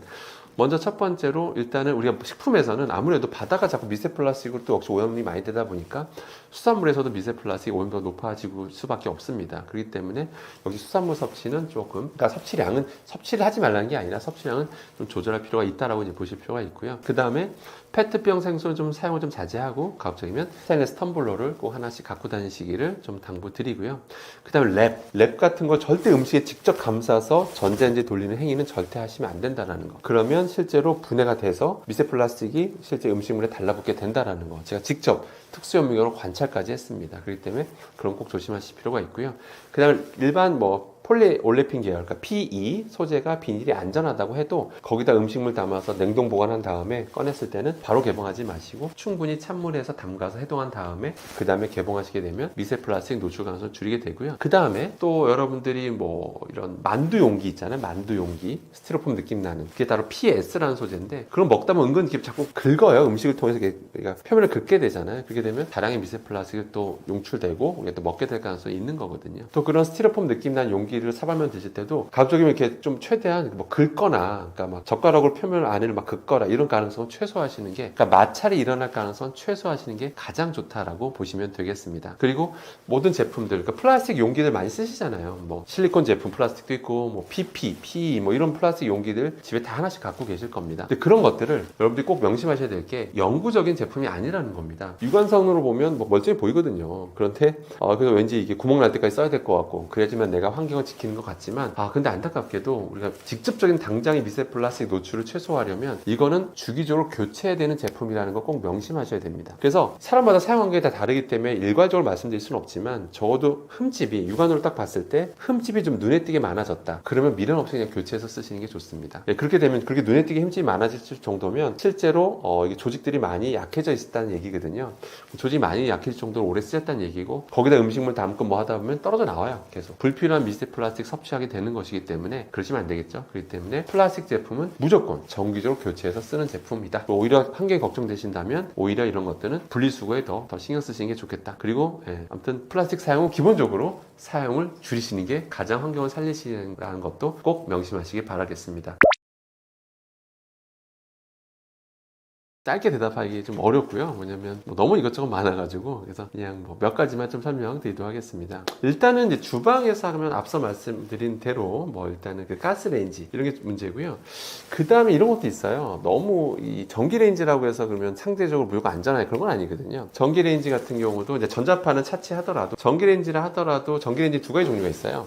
하이라이트가 있고 이제 인덕션이 있는데 기본적으로 거기다 프라이팬 올려놓고 요리하게 되면 표면 온도가 200도 이상 그냥 순식간에 올라가게 됩니다. 거기다 이제 기름 두르고 이제 식용유 두르고 요리하다 보면 역시 유해한 유증기는 말할 것도 없고 분해 생성물들이 막 공중 엄청 날아가거든요. 그걸 요리하시는 분이 직접 제일 많이 들이마시게 되고요. 그 다음에 또 거기 분해 생성물들이 많이 생성되게 되면 그걸 먹는 것도 사실 좋지는 않습니다. 그렇기 때문에 너무 고온에서 지지게 볶는 것보다는 그냥 적절히 삶아 드시거나 그 다음에 데쳐 드시는 거 약간 그런 게 좀 더 바람직한 조리법이다 라고 참고하시면 됩니다. 참고로요, 이게 절대로 오버라고 생각할 수도 있는데 그게 아닌 게 실제로 최근에 조사했을 때 충격적인 결과가 나왔습니다. 급식 종사자분들, 급식이라는 게 초중고등학교에서 급식 종사해 주시는 분들, 요리해 주시는 분들 계시잖아요. 그분들 한번 조사해 본 거예요, 집단으로. 근데 무려 30%가 폐 이상 소견을 받습니다. 폐 이상 소견. 거기 일하시는 분이 나이 드신 분들만 계신 것도 아니었어요. 다양한 연령층이 계신데 30%가 무려 폐 이상 소견을 받습니다. 그러니까 지속적으로 유해한 걸 계속 들이마시게 되면 한두 번이야 괜찮죠. 근데 뭐든지 지속적으로 노출되는 게 문제거든요. 담배, 술이 그래서 정부가 조심하라고 하는 거잖아요. 지속적으로 노출되면 암에 걸릴 가능성이 높아서 그런 거잖아요. 마찬가지로 주방에서 요리하면서 나는 그런 것들이 실제로 많이 노출되면 되면 폐 이상해지고 막 그러거든요. 그렇기 때문에 그런 요리하실 땐 반드시 좀 환기하시는 것도 좀 주의 꼭 반드시 지키시길 바라고, 가급적이면 삶아 드시는 것을 가장 좋다, 이렇게 좀 보시면 되고요. 그 다음에 이제 뭐 다른 것도 말씀드리고 싶은 거는, 일단은 미세 플라스틱 이런 것도 좀 사용하셔야 되는데, 일단은 우리가 비닐팩 있죠. 가끔 비닐팩에다 음식물 소분해서 냉장고, 냉동고에 막 많이 소위 말해서 좀 쑤셔 넣잖아요, 우리가. 근데 그게 단점이 뭐냐면, 예를 들어서 냉동고에 그렇게 넣은 상태에서 나중에 이걸 꺼내잖아요. 완전 얼려져 있는 상태에서 음식물과 접촉돼 있어 붙어 있단 말이에요. 그 상태에서 갑자기 개봉하게 되면 다량의 미세 플라스틱이 발생하게 됩니다. 근데 그걸 결국 먹는 거거든요, 여러분 가족들이요. 그래서 그때 조심하셔야 될 게, 반드시 찬물에서 담그시면 됩니다. 찬물에만 담가놔도 해동이 돼요. 해동이 된 상태에서 그때 개봉하시는 게 미세 플라스틱 발생 가능성을 최소화할 수 있다는 거, 그거 꼭 명심하실 필요가 있겠습니다. 그 다음에 이제 요즘도 실리콘 도구 많이 쓰시는데요. 실리콘 도구들, 뭐 실리콘 도구 정말 여기저기 많이 써요. 뭐 용기로도 쓰고 뭐 덮개로도 많이 쓰고 그러는데, 또 거기에 대해 관련된 소문도 사실 좀 많습니다. 뭐 실리콘 제품들 뭐 열을 가했더니 뭐 유해한 게 발견됐다, 뭐 그래서 그게 해외에서 난리가 났다 그러는데, 국내 연구 결과는 아니고요. 그래서 제가 과학적으로 말씀드리면, 그런 실리콘 제품들 저도 실험 분석해본 게 있습니다. 여러 제품까지 해봤었는데, 기본적인 그냥 음식 약간 따끈따끈한 음식 닿았다고 해서 뭐 유해 물질이 나오고 뭐 그런 건 아닙니다. 그런데 조심하셔야 할 게 두 가지를 보셔야 되는데, 실리콘 제품들은 두 가지입니다. 바로 이것도 영원한 건 아닙니다. 시간 지나면 서서히 조직이 끊어져요. 약해집니다. 그러면 계속 이게 그냥 오래 쓸 수 있을 것 같은데, 이게 막 몇 년 쓰다 보면 이게 음식물 담게 되면 미세 플라스틱이 막 발생하게 되거든요. 떨어지게 되니까 불필요한 미세 플라스틱을 먹게 된다는 거죠. 그렇기 때문에 저희 실리콘 제품들은 좀 흠집이 많이 눈에 보일 정도면 그땐 미련 없이 교체하시는 게 좋습니다. 그 상태에서 음식이 닿은 상태에서 뭐 전자레인지 돌리게 되면 역시 미세 플라스틱이 많이 발생할 수 있기 때문에 주기적으로 교체해서 쓰는 거다라고 이제 기억하시는 게 좋습니다. 그럼 두 번째 또 뭐냐면, 저희가 직접 실험한 건데요. 실리콘 제품 이제 다들 몸에도 들어가는 보형물이 성형 보형물 소재니까 안전하겠거니 생각을 하는데, 뭐가 문제냐면, 보통 이게 세척을 하잖아요. 세척을 하고 충분히 물로 헹궜어요. 그러니까 다시 한번 실험해봤어요. 혹시 세제가 남진 않을까? 근데 아니나 다를까 세제가 다른 소재에 비해서 많이 용출되더라. 이런 거 제가 직접 실험적으로 증명한 적이 있습니다. 그렇기 때문에 이런 실리콘 제품들은 특히 헹구는 거, 세척에 좀 더 신경 쓰셔야 됩니다. 그러니까 대충 식기세척기에 들어갔다 나왔으니까 괜찮겠거니가 아니라, 정말 다시 한번 물로 뽀드득 뽀드득 소리가 날 때까지 충분히 세척하는 거, 헹궈주는 게 중요하다라고 보시면 되겠습니다. 사실 이제 밥은 다 드시잖아요. 그렇기 때문에 이제 밥솥, 특히 내솥에 대한 관심이 많은데요. 또 최근에 뭐 이런 주 메이저 언론사에서는 뭐 관련해서 저러고 뭐 밥솥 잘못 관리하면 뭐 우리 뭐 중금속이 오염된다, 뭐 이런 기사도 실제 나온 적이 있고요. 그래서 좀 정확히 말씀드리면요. 그 내솥이라는 게 그 소재가 종류가 되게 다양합니다. 근데 요새는 가장 많이 쓰는 게 스테인리스 기반이 많긴 합니다. 근데 혹시나 알루미늄 기반으로 된 건지는 확인하실 필요는 있어요. 그러니까 회사 그 문의해 보시면 다 알거든요. 그래서 혹시 알루미늄 기반으로 뭔가 코팅된, 그 위에 다시 뭔가 불 속의 수지로 코팅된 건 아닌지 살펴보실 필요는 있겠습니다. 근데 알루미늄이 쓰인 거라면, 이제 적어도 코팅이 벗겨졌다면 알루미늄이 그대로 노출되는 거거든요. 근데 거기다 음식 해 먹는 거는, 밥을 해 드시는 건 좀 추천드리고 싶지는 않고요. 그래서 알루미늄 기반이라면 코팅 벗겨지면 바로 버리자, 이렇게 기억하시면 되고요. 그럼 스테인리스, 사실 요새는 스테인리스 기반이 제일 많습니다. 요새는 스테인리스 자체로 내수 쓰이기도 하고요. 아니면 스테인리스 기반으로 겉에다 뭔가 불 속의 수지로 코팅하거나 이렇게 되는데요. 일단 스테인리스의 뜻이 뭐죠, 여러분? 스테인리스, 녹이 잘 안 쓴다는 게 스테인리스의 뜻인데요. 그럼 영원히 안 쓸까요, 여러분들? 영원히? 그렇지 않습니다. 아마 한 번쯤 다 경험해 보셨을 거예요. 스테인리스 여기저기 많이 쓰이잖아요. 뭐 프라이팬으로 쓰이고 많이 쓰는데, 오늘날 보는데 좀 오랫동안 썼는데, 오늘날 보니까 살짝 불그스름한 점들, 불그스름한 색깔들, 자세히 보시면 좀 오래된 것들 보면 약간 불그스름한 것들이 보일 때가 있어요. 뭐 저는 몇 번 봤는데, 제가 쓴 제품 중에서 이게 부식된 겁니다. 그러니까 부식이, 녹이 잘 안 쓰는 거지 영원히 안 쓰는 건 아닙니다. 관리가 잘못되거나 잔여물들이, 음식물이 남아서 염도가 높은 거라든지 산도가 높은 것들이, 잔여물들이 남은 게 오래되면, 그러니까 관리 잘못하면 부식이 서서히 일어날 수도 있습니다. 그러니까 오래 쓰면 그런 일이 일어날 가능성이 있기 때문에, 부식되면 어떤 일이 벌어지냐면 거기에 니켈과 크로뮴 같은 게 용출될 수 있어요. 그게 우리 몸에 들어오게 되면 신경계통에 영향을 준다라고 알려져 있습니다. 뭐 발암물질이기도 하고요, 크로뮴은. 그렇기 때문에 최대한 노출되면 안 되겠죠. 그래서 스테인리스 기반의 소재라 하더라도 적어도 쓴 지 1년 넘으면 주기적으로 좀 보실 필요는 있어요. 색깔 같은 거 혹시 좀 부식된 부분은 없는지 한번 색깔 변화 좀 보실 필요 있고요. 색깔 변화가 없다면 관리를 잘하고 있다는 뜻이고요. 그럼 좀 오래 쓰셔도 되는데, 색깔 변화가 서서히 좀 뭔가 좀 보인다, 불그스름한 게 뭐 한 점 하나가 좀 보인다, 그러면 미련 없이 교체하시는 게 좋습니다. 요새 모든 전기밥솥 회사가 내솥을 따로 판매하고 있습니다. 그래서 그냥 별도로 그렇게 비싸게도 팔고 있지 않기 때문에 별도로 그때는 교체해서 쓰시기를 추천드리겠습니다. 그리고 이제 이런 질문 많이 주시는데요. 그럼 코팅 소재는 불 속의 수지가 코팅되어 있으니까 미세 플라스틱 걱정이 되지 않겠느냐, 이렇게 생각하시는데요. 사실 저희가 실험해봐도 그렇고요. 뭐냐면 불 속의 미세계 소재가 그렇게 또 만만한 소재는 아닙니다. 굉장히 안전한 소재는 맞아요. 그래서 일반 밥 소재 한다고 해서 막 미세 플라스틱이 막 엄청 떨어져 나오고 뭐 그런 거는 사실 거의 무시할 만한 수준이고요. 근데 언제 많이 발생하냐면, 많이 떨어져 나가냐면 오히려 우리가 세척할 때 우리가 막 뭐 문지르거든요. 특히 거친 거 있죠. 막 금속류 막 그런 걸로 막 이게 스테인리스하게 철 수세미로 막 문지르게 되면 그때 우리 눈에는 안 보이지만 서서히 많이 떨어져 나오거든요. 그러면서 서서히 코팅이 벗겨져 나가는 경우가 되게 많습니다. 그렇기 때문에 반드시 이런 걸 관리 잘 하시려면 좀 부드러운 거 있죠. 부드러운 솔 같은 걸로 좀 문지르시는 게, 그렇게 세척하시는 게 가장 바람직하다라고 보시는 게 좋겠습니다. 알루미늄 뭐 재질의 용기들, 그 다음에 뭐 식기구류, 그 다음에 뭐 알루미늄 호일, 뭐 이거 먼저 알루미늄부터 먼저 말씀드리면, 일단 거기다 여러 가지 뭐 염도가 높거나 산도가 높은 거나 거의 노출시키거나 그다음 열에 가해졌을 때 알루미늄 성분들이 용출되는 건 맞습니다. 뭐 실험적으로 다 이미 증명이 됐고요. 근데 사실 알루미늄이 우리 몸에 들어오게 되면 사실은 대부분 다 배출됩니다. 대부분 신장을 통해서 배출되는 게 정상이고요.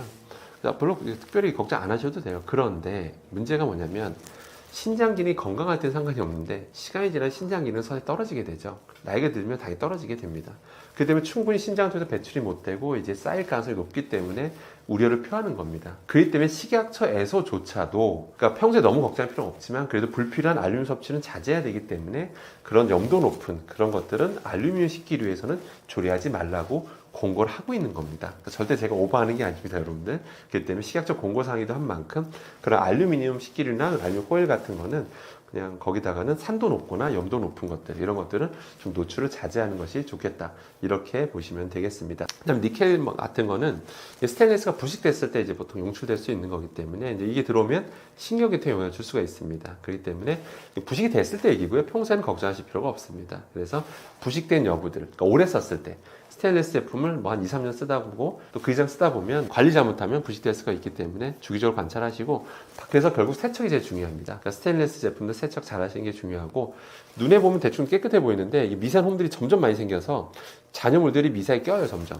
눈에는 물론 깨끗한 것처럼 보이거든요. 그래서 특히 더 세척에 신경 쓰셔야 하지만 더 오랫동안 쓰실 수 있다라고 보시면 되겠습니다. 알루미늄이 지속적으로 오랫동안 이제 우리 몸에 머물게 되면 이게 치매하고도 관련성이 있다라는 이런 연구 결과도 계속해서 나오고 있거든요. 그렇기 때문에 물론 거기에 대해 반론의 뭐 연구 결과도 있긴 한데, 기법적으로 근데 세계적으로 알루미늄이 많이 노출될수록 쌓일수록 문제가 될 수 있는 연구 결과도 나오고 있는 만큼 불필요하게 우리가 일부러 노출할 필요는 너무 많이 노출할 필요는 없겠죠. 그렇기 때문에 그런 부분 주의하기가 필요하겠습니다. 사실은 이제 종류별로 봐야 될 것 같은데요. 그러니까 실리콘 제품들, 요새 많이 쓰시는 실리콘 제품은 영원한 제품이 아니다라는 거 꼭 기억하시고, 이게 구멍 뚫릴 때까지 써야겠다 이런 생각을 하지 마시고, 그냥 반드시 좀 눈에 띄게 많이 보일 정도가 되면 미련 없이 새로 구매하자, 이렇게 생각하시는 게 제일 좋고요. 실리콘 제품은 주방 세제, 잔여물들이 상대적으로 많이 남을 수가 있기 때문에 세척에 좀 더 신경 쓰자, 이렇게 기억하시면 되겠습니다. 밥솥 내속 같은 경우는 기본적으로 역시 스테인리스 기반이라고 하면 역시 부식이 안 되게 관리 잘하는 거, 세척 잘하는 게 중요하고요. 그리고 부식 여부 잘 체크하시는 게 좋고요. 그 다음에 알루미늄 기반의 소재라고 하면 코팅되어 있는 소재면 코팅이 벗겨지면 역시 미련 없이 교체하자라고 보시는 게 좋겠습니다. 미세 플라스틱 줄이기 위한 방법들 뭐 여러 가지가 있는데, 저도 비닐팩 같은 거는 반드시 냉동고에 들어갔다 나온 거는 그냥 개봉하지 마시고 찬물에 충분히 해동한 다음에 개봉하시게 되면 미세 플라스틱에 노출될 가능성은 최소화할 수 있고요. 한 가지 또 말씀드리면, 제가 또 직접 실험한 건데요. 여러분 가정용 랩 있잖아요. 랩 많이 쓰실 텐데요. 랩이라는 건 우리가 어떤 음식물에 감싸서 전자레인지 돌릴 때가 있죠. 그래야 수분이 잘 안 날아가잖아요. 그래서 좀 더 촉촉한 느낌이 들어야 되는 식품들은 랩을 감싸 돌리기도 하잖아요. 그래서 저희가 한번 실험을 한번 해봤습니다. 당근에다가 가정용 랩을 감싼 다음에 전자레인지에 30초 정도 돌려봤습니다. 그 랩을 뜯어요. 그리고 그 당근에 있는 표면을 특수현미경으로 한번 관찰해봤습니다. 그때 충격적에도 미세한 미세 플라스틱이 다 너무나 많이 달라붙는 걸 제가 직접 확인했거든요. 그렇기 때문에 랩 같은 거는 진짜 감싼 정도로만, 가정용 랩은 그냥 감싼 정도로만 쓰시는 게 좋고요. 그게 음식에 직접 닿은 상태에서 전자레인지 돌리는 거는 좀 지양하시는 것이 바람직하겠습니다. 그래야 미세 플라스틱을 노출을 위해 최소화할 수 있겠습니다. 예를 들어서 근데 랩 있잖아요.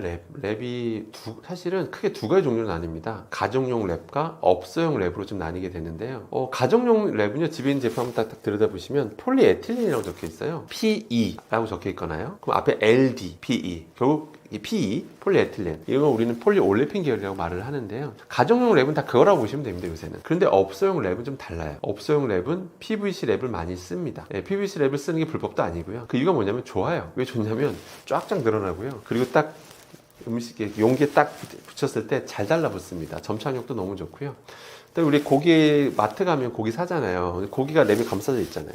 근데 우리 만약에 고기를 딱 구매하려고 하는데 막 이렇게 습기가 차 있으면 어떨까요? 습기가 차 있으면 선명하지가 않겠죠. 그럼 고기가 신선해 보일까요? 신선해 보이지 않겠죠. 그럼 구매까지 영향을 줍니다, 실제. 그러니까 일반 가정용 랩으로 감쌀 수가 없어요. 그러니까 일반 그 마트 고기 감쌀 때는 PVC 랩을 쓸 수밖에 없습니다. 그 PVC 랩으로 감싸진 것들이 뭐 이런 배달업소라든지 아니면 이런 고기 포장할 때 많이 쓰이고 있는데, 근데 문제가 뭐냐면 PVC 랩에는 이제 가소제라는 걸 쓸 수밖에 없습니다. 그럼 가소제가 들어간 PVC 랩은 또 다시 두 가지 종류 나눌 수가 있겠죠. 이게 국내산이냐 해외에서 생산한 거냐, 이제 두 가지로 볼 수가 있는데, 당연히 국내 업체들 같은 경우는 논란이 되고 있는 포탈레이트 가소제를 쓰고 있는 경우는 제가 알기로는 없습니다. 그러니까 국내 업체들은 PVC 랩 제조업체들이 포탈레이트 가소제를 안 써요. 다른 가소제를 씁니다, 쉽게 얘기해서. 근데 우리가 뭐 알 수가 있나, 이게 뭐 국내산 제품인지 해외산 제품인지 알 수가 없죠. 그러니까 얼만큼 이제 뭐 포탈레이트 가소제 좀 소량 첨가하는 거가 유통돼도 그건 불법도 아니고요. 그런 거 수입해서 팔아도 불법도 아닙니다. 뿐만 아니라 이런 포탈레이트 가소제도 문제지만, 최근에 친환경 가소제라고 알려져 있는 것들조차도 그 ATBC라고 하는 친환경 가소제로 도 유명한 게 있거든요. 근데 그것도 지금 그동안 안전한 줄 알았는데 최근에 그거 관련된 독성 결과도 최근에 연구된 바가 있습니다. 그렇기 때문에 그래서 팁을 좀 말씀드리자면, 뭐 이건 뭐 정부에서 허락한 거니까 우리가 이제 현명하게 대처하면 되는데, 닿자마자 뭐 랩에 그 고기에 닿자마자 막뭐 가소제가 용출되고 이런 거 아닙니다. 절대로 그런 거 아니고요. 오랜 시간 동안 접촉하고 있을 때 서서히 빠져나오는 거기 때문에, 마트에서 우리가 고기를 사갖고 왔다면 바로 랩 가리하는 게 좋습니다. 랩을 가리해서 가정용 랩으로 감싸서 보관하든지, 아니면 딱 드실 만큼만 딱 사와서 구워 드시는 것도 한 방법이 있고요. 아무튼 랩 가리하시는 게 좋다라는 거 바람직할 거고요. 그리고 접촉 시간이 중요한 거기 때문에 아무튼 그날 가서 사오시면 아무튼 랩가리 하시거나, 아니면 보통 음식 같은 거 우리가 배달 많이 시켜 먹는데 가급적이면 배달보다는 직접 가서 드시는 것도 하나의 팁이 될 수 있겠다, 이렇게 보시면 되겠습니다. 실제로 이런 일이 있었습니다. 뭐 2023년에 이제 뭐 오스트리아 또 유럽에서 실제로 우리나라 그런 해조류에 대해서 수입 금지 조치한 적이 있었어요. 그래서 영원히 영구 금지됐냐? 그건 아닙니다. 근데 거꾸로 얘기하면 지속적으로 계속해서 이런 사건은 터질 거다라고 이제 보시면 되겠습니다. 그 이유가 뭐냐면요. 일단 유럽에서는 이제 정해놓은 기준치라는 게 있어요. 요오드에 대해서 이제 아이오딘이라고도 하는데요. 그 요오드 특정 기준치 농도를 넘어서면 절대로 유통될 수 없게 해놨습니다. 근데 우리나라 제품 이제 검사하면 뭐 통과된 경우도 있지만 통과 안 되는 경우가 이제 적발이 된 거예요. 그래서 어떨 때는 500ppm이 나오고 어떨 때는 뭐 5000ppm이 나오고 뭐 이런 일이 있어서 이제 중간중간에 수입 금지되는 일이 벌어졌던 거죠. 실제로 그러면 유럽의 기준이 뭐냐면, 대표적으로 독일만 해도 20ppm으로 기준을 잡아놓고 있습니다. 20입니다. 20인데 우리나라 제품에서 아까 몇이라고 했죠? 500ppm, 5000ppm 이런 것들이 나왔다는 거죠. 근데 참 이게 아이러니하게도 우리나라에서는 이런 500ppm, 5000ppm 넘는 제품들이 팔려도 전혀 제재를 받지 않습니다. 한마디로 불법이 아니라는 거죠. 그럼 독일은 왜 이렇게 20ppm으로 잡아놨을까요? 그들은 뭐 과학기술이나 의학기술이 떨어져서 그래서 이렇게 뭐 말도 안 되는 기준 잡아놓은 걸까요? 그건 아니겠죠. 바로 뭐냐면, 그들이 생각했을 때 20ppm 정도로 농도를 잡아놔야 사람들 일반적인 식품 섭취량이라는 게 있잖아요. 그랬을 때 이 정도 농도로 관리해줘야 우리가 일반적으로 먹으면 그들이 말하는 어떤 기준치, 안전 위험성 그 기준치를 넘지 않을 것이다 라고 잡아놓은 그 농도가 바로 20ppm입니다. 그런데 이제 우리나라 제품 중에서 그런 20ppm 넘는 것들이 계속해서 발견되고 있고 앞으로도 발견될 겁니다. 이것이 현실이라는 것을 참고하실 필요가 있겠습니다. 사실은 우리나라는 식약처에서 그 요오드 권장 섭취량, 그러니까 일일 권장 섭취량을 정해주고 있습니다. 제시하고 있어요. 하루에 150 마이크로그램은 먹어주는 게 좋다. 이건 권장 섭취량입니다. 그래도 또 우리가 그걸 어떻게 지키면서 먹습니까? 그래서 뭐 때로는 많이 먹을 때도 있잖아요. 그래서 일일 상한 섭취량이라는 게 또 있어요. 세계보건기구 WHO에 따르면 1100 마이크로그램이 일일 상한 섭취량이에요. 근데 우리나라는 그보다 좀 더 관대하게 잡고 있습니다. 1100이 아니라 2400 마이크로그램은 절대로 넘어서는 안 된다. 그러니까 150이면 충분한데 그래도 넘어서 안 되는 그 함량이 바로 2400 마이크로그램이다 라고 보시면 됩니다. 자, 그러면 한번 만약 뭐 최근에 미역국 한 그릇 드셨어요. 내가 미역국 한 그릇 먹으면 내가 이게 정부에서 2,400 넘으면 안 된다고 했는데 난 2,400 마이크로그램 넘었을까 안 넘었을까 알 수가 없겠죠. 여러분들은 아실 수가 없습니다. 그러니까 미역국 한 그릇 드셔도 내가 정부가 말한 기준치를 넘었는지 안 넘었는지 알 수가 없어요. 여러분 국민들은요. 왜 알 수가 없을까요? 돌아다니는 제품, 식품들의 농도를 관리를 안 하고 있습니다. 거꾸로 제가 이제 미역 장사하는 사람을 가정했을 때 제가 판매하는 제품에서 어떤 때 그 농도가 5,000ppm 넘었어요. 5,000ppm 넘었다는 얘기는 뭐냐면 제 제품으로 미역국 한 그릇 드시면 미역국 한 그릇에 1g 정도의 순수 미역이 들어갑니다. 그러면 5,000 마이크로그램을 먹었다는 얘기예요. 그럼 아까 정부가 말한 게 2,400이라고 했잖아요. 한 그릇만 먹어도 기준치를 넘어선다라는 거죠. 그게 현실입니다. 상한 섭취량에 대해서도 대한민국이 관대한 건 맞습니다. 세계보건기구에서 하루 1일 상한 섭취량이 1,100 마이크로그램이라고 했는데 대한민국은 2배가 훌쩍 넘는 2,400 마이크로그램이잖아요. 이렇게 관대한 이유에 대해서 저도 나름 자료도 찾아보고 나름 또 여기저기 이제 조사해봐도 우리나라 사람들은 그럼 요오드가 아무리 많이 들어와도 괜찮나? 우리나라는 선천적으로 유전적으로 탁월한 유전자가 있어서 아무리 많이 먹어도 괜찮나? 라는 그런 어떤 과학적 근거가 있나라고 저도 찾아봤는데 그런 근거는 없습니다. 다만 식약처에서 그렇게 관대하게 정한 근거가 뭐냐라고 하면 그냥 우리나라는 기본적으로 해조류 섭취량이 많은 나라이니 해조류 섭취량이 기본적으로 많은 민족이니 2,400 정도는 괜찮다라고 이제 보고 있는 겁니다. 그러니까 그 정도 먹어도 무조건 괜찮다라고 말할 수 있는 이렇게 관대하게 잡는 거에 대해서 과학적 근거는 없고요. 근데 문제는 더 심각한 건 뭐냐면 상한 섭취량 2,400 마이크론 잡았다는 사실 그건 큰 의미가 없습니다. 무슨 얘기냐면 앞서 말씀드린 대로 대한민국은 식품에 대해서 요오드 그 함량, 농도에 대한 기준치가 없습니다. 아까 유럽은 몇이라고 했죠? 20ppm이라고 했죠? 20ppm 넘어서 우리나라 거 다 수입 금지됐던 적도 있었잖아요. 우리나라는 아예 그런 기준치가 없습니다. 기준치가 없기 때문에 아까 PD님이 하루에 한 그릇 먹었을 때 어떤 날은 1일 상한 섭취를 넘으셨을 수도 있어요. 한 그릇만 먹어도.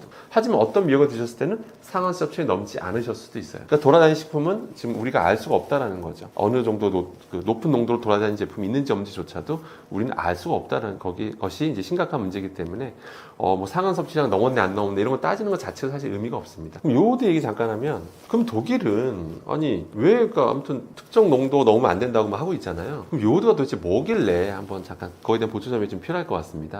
일단 요오드는 여러분 정말 필요한 겁니다. 우리 몸에. 없어서는 안 됩니다. 갑상선 호르몬에 굉장히 중요한 역할을 하는 화학 원소예요. 당연히 우리 몸에 들어와야 되는 거고요. 아까 말씀드린 대로 권장 섭취량이라는 것도 있습니다. 있는데 문제는 뭐든지 과하면 문제가 되거든요. 과해서 문제가 없는 건 없습니다. 심지어 물도 한 번에 왕창 6리터 먹으면 죽을 수도 있어요. 공기 중에 산소가 산소 되게 중요하잖아요. 산소 없으면 죽잖아요.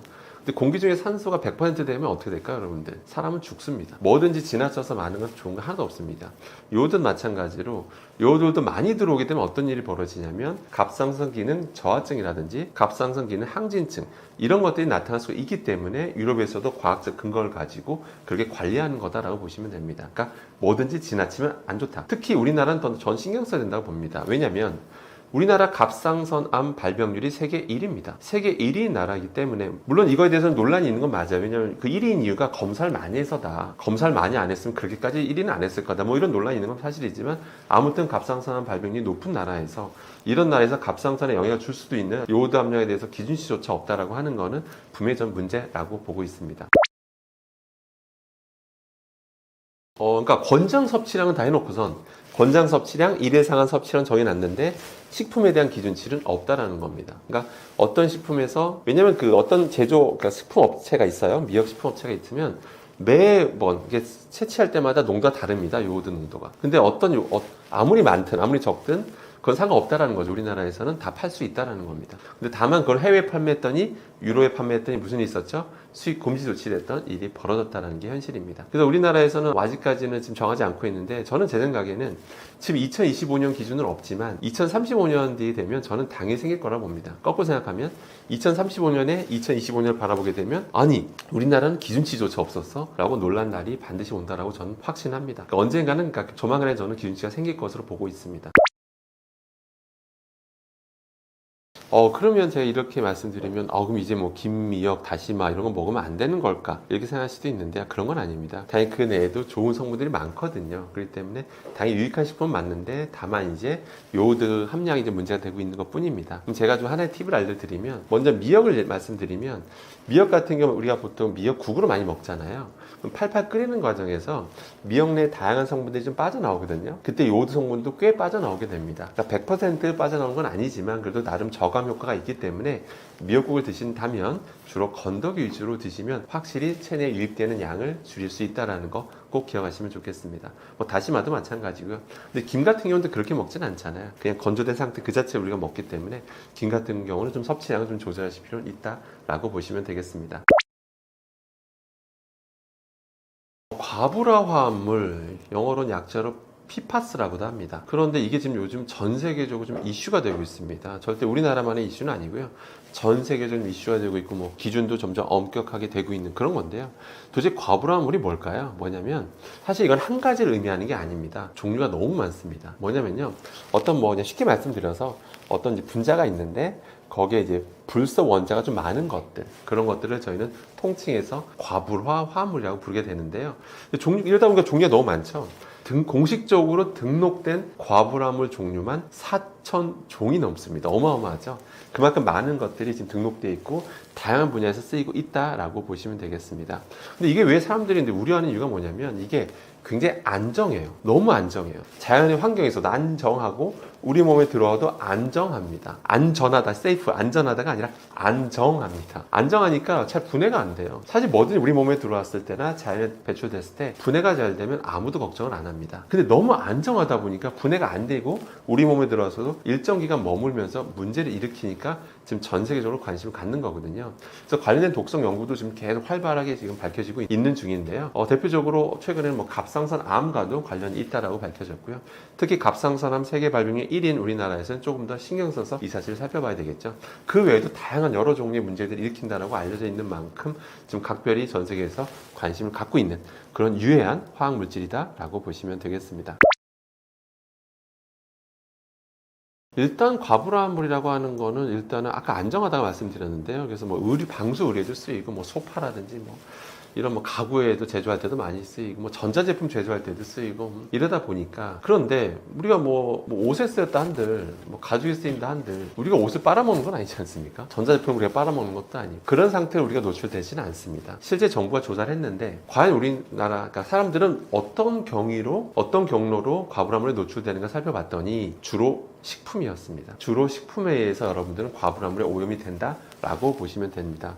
그러면 주로 식품들 조사했어요. 뭐 수산물, 농산물, 축산물, 가공식품 다 조사를 해봤는데 가장 농도가 높은 게 여러분이 예상하셨듯이 수산물이 제일 높게 나왔습니다. 수산물에서 왜 높게 나올까요? 어떻게 보면 당연한 거겠죠. 지금 이 순간에도 지금 공장에서는요 폐수를 버리는 게 불법이 아닙니다, 여러분들. 불법이 아닙니다. 대신 정부가 정해준 기준치는 있어요. 어떤 기준치대로 희석해서 버리면 됩니다. 그럼 버리면 강과 바다로 지금도 계속 흘러가고 있겠죠. 그럼 강과 바다로 쌓이면 처음엔 상관이 없겠죠. 근데 계속 바다로 배출되면 바다라는 게 언젠가 물은 증발하잖아요. 과불화물은 증발하는 게 아닙니다. 그럼 그 안에서 있는 생명체들이 있겠죠. 그럼 수산물들이 거기에 노출되겠죠. 최종 저희 상위 포식자가 누굽니까? 바로 사람이죠. 결국엔 그런 수산물을 먹는 건 우리죠. 실제 수산물에 오염도 많이 돼 있고 그걸 먹는 건 우리고요. 그러니까 우리 몸에 들어왔을 때 배출도 안 되고 잘 쌓이면서 지금 문제가 되고 있는 거다라고 보시면 되고 수산물이 가장 오염도가 심각하다라고 보시면 되겠습니다. 다른 나라랑 좀 비교해서 말씀드리고 싶은데요.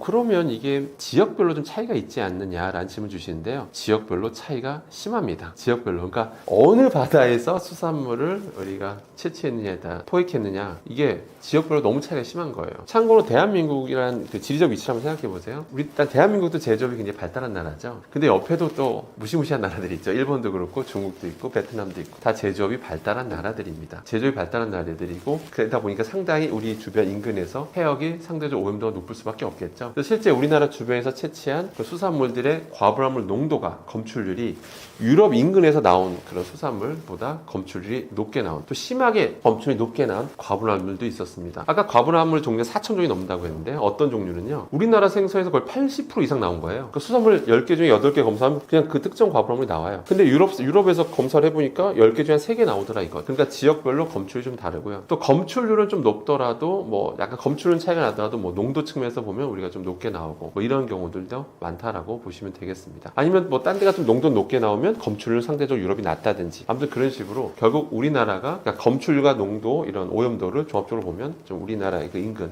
해역이 좀 심각하다 이렇게 보시면 되겠습니다. 더 슬픈 현실은 뭐냐면 아까 뭐 나름 기준치를 정하고 나름 배출하잖아요. 공장에서 배출하고 있는데 가장 심하게 배출할 걸로 보이는 게 중국인데요. 중국인 게 이제 명확한데요. 사실 명확한데 우리가 중국 앞바다 가서 검사할 수 있을까요? 앞바다 가서 정말 중국 너희 나라는 관리 잘하고 있는지 한번 봅시다. 검사할 수 있을까요?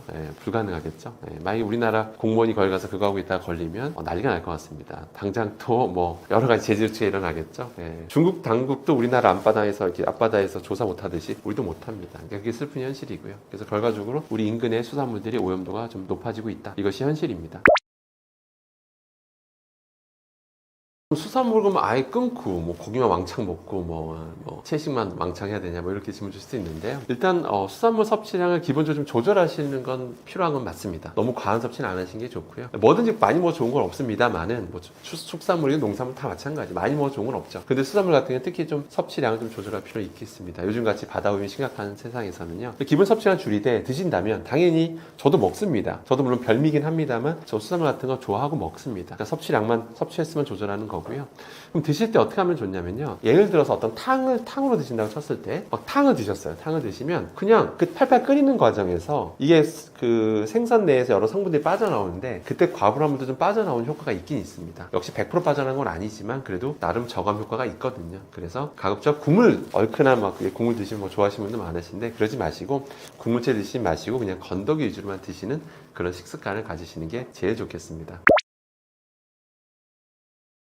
귀주름, 우리 막 대각선 주름. 예전에 그 개그맨 이경규 씨가 뭐 귀에 주름이 있는데 한 팬이 뭐 병원을 가보라. 뭐 이런 얘기를 들었다고 하는데요. 이 대각선으로 생긴 귀 주름이 치매 그리고 뇌혈관 질환과 연관성이 있다는 연구들이 실제로 있습니다. 치매가 사실 종류가 좀 다양한데요. 대표적인 것이 바로 알츠하이머 치매입니다. 이것의 발병 원인 중 하나가 베타 아밀로이드라고 하는 뇌 안에 노폐물이 뭉친 그런 덩어리가 쌓여서 생긴다고 알려져 있어요. 근데 이 베타 아밀로이드와 귀 주름이 서로 연관관계가 있다, 상관관계가 있다라고 하는 연구 결과가 있고요. 또 다른 치매 중 하나인 뇌혈관성 치매에서 특히 이제 혈관이 막히는 것과 같은 이런 혈관성 질환과 귀주름이 연관성이 있다고 해요. 근데 여기서 중요한 건요, 인과관계는 아니거든요. 그러니까 귀주름이 있다 해서 무조건 치매다. 이건 아닙니다. 근데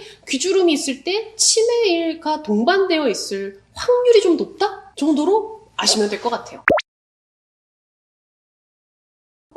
이거는 사실 좀 설명드릴 게 좀 있는데, 일단 먼저 우리가 치매, 디멘시아라고 하는 용어에 대해서 좀 정의를 내릴 필요가 있어요. 이거 굉장히 넓은 의미거든요. 그러니까 인지기능 저하로 인해서 나 혼자 생활이 불가능할 때 우리가 치매라고 합니다. 그러니까 어떤 이유로 인지기능 저하가 발생했는지에 따라서 종류가 생각보다 되게 다양해요. 그러니까 사실 대부분의 치매는 노화, 나이가 드는 갑자기 슬프네요. 노화로 인한 것들이 많기 때문에 완치가 불가능합니다. 그런데 일부 완치가 되는 그런 치매도 있어요. 대표적으로 완치가 가능한 치매는 비타민 중에 B12가 부족하거나 혹은 갑상선 기능이 너무 저하가 되어 있거나 정상압수두증이라고 해서 우리 뇌척수에 흡수가 되지 않아서 발생하는 그런 치매들이 있습니다. 이런 경우에는 이제 부족한 거를 채워주고 뭐 뇌척수액을 좀 빼주고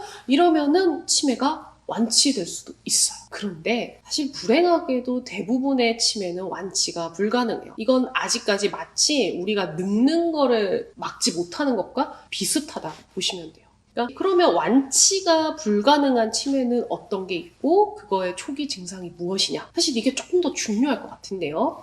가장 흔한 것은 바로 알츠하이머 치매입니다. 들어보신 분들이 많을 거예요. 이거는 서서히 시작되고 진행되는 최근 기억 저하가 특징입니다. 그러니까 왜 옛날 기억, 막 초등학교 때 뭐 했고, 막 옛날 집이 주소가 뭐고 이런 거는 너무 기억을 잘하는데 정작 어제 먹은 식사의 반찬, 오늘 내가 병원을 올 때 뭘 타고 왔는지 이런 거를 새까맣게 잊어버리게 돼요. 그래서 옛날 집 주소는 기억하는데 새로 이사간 집 주소는 기억이 안 난다. 이러면은 알츠하이머 치매일 가능성이 높겠죠. 자, 두 번째는요, 혈관성 치매입니다. 결국 쉽게 말하면 우리가 뇌세포가 망가지면은 뇌세포 기능을 잘 못해서 치매가 오게 되는 수밖에 없죠. 그러면 뇌세포가 먹고 사는데 꼭 필요한 게 혈액 공급입니다. 그래서 뇌혈관이 막히거나 출혈로 인해서 터졌다. 이러면은 치매가 오게 되겠죠. 이런 경우에는 좀 서서히 올 수도 있고 약간 급하게 올 수도 있고요. 그래서 뭐 평소에 고혈압, 당뇨, 고지혈증 이런 게 있다면 가능성이 좀 높고 보통은 뇌의 MRI와 같은 영상을 찍게 되면은 알 수가 있게 되죠. 자, 세 번째는 루이소체 치매라고 하는 것이 있습니다. 이거는 좀 생소하실 수도 있겠는데 생각보다 또 흔하게 있거든요. 우리 뇌에 아까 알츠하이머는 베타 아밀로이드라고 하는 찌꺼기가 쌓였다고 했잖아요. 루이바디라고 하는 루이소체라고 하는 찌꺼기가 쌓이면은 생길 수가 있어요. 이건 좀 특징적인 게요. 헛게 막 보이는 환시가 동반됩니다.